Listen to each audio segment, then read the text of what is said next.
আনে তোমাক আঘাত তেতিয়াহে দিব পাৰিব যেতিয়া তুমি সেই সুযোগ আনক নিজেই দিবা। অকলে খোজ কাঢ়িবলৈ শিকি লোৱা।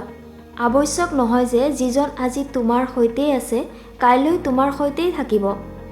জীৱনত আনক অনুসৰণ কৰি চলাতকৈ নিজকে এনেদৰে গঢ়ি তোলা যাতে আনে তোমাক অনুসৰণ কৰি চলে।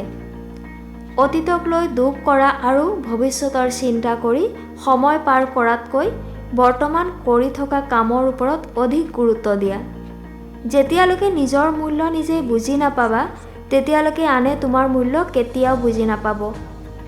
আনৰ প্ৰশংসাত কেতিয়াও অহংকাৰী নহবা, কাৰণ আজি যিজনৰ মুখৰ পৰা তুমি প্ৰশংসা শুনিছা কাইলৈ সেইজনেই তোমাক ঠাট্টা কৰিব পাৰে। ভুল সেইবোৰক কোৱা হয় যি ভুল কৰি তুমি একো শিক্ষা নাপালা। মন্দিৰ মছজিদ এনেকুৱা স্থান য'ত সকলোৱে ভিক্ষা খুজিবলৈ যায়। পাৰ্থক্য থাকে মাত্ৰ ধনীবোৰ ভিতৰত আৰু দুখীয়াবোৰ বাহিৰত। জগতে তোমাক তেতিয়াহে হৰুৱাব পাৰিব যেতিয়া তুমি নিজেই নিজৰ আগত হাৰ মানি ল'বা। কোনে কি কৰিছে, কেনেকৈ কৰিছে, কিয় কৰিছে এই কথাবোৰৰ পৰা নিজক যিমানেই দূৰত ৰাখিবা জীৱনত সিমানেই সুখী থাকিবা। মই শ্ৰেষ্ঠ এইটো আত্মবিশ্বাস, ময়ে কেৱল শ্ৰেষ্ঠ এইটো অহংকাৰ। তোমাৰ স্বভাৱ যদি ভাল থাকে তোমাক বেয়া পোৱা জনৰো এদিন তোমাৰ কথা নিশ্চয় মনত পৰিব।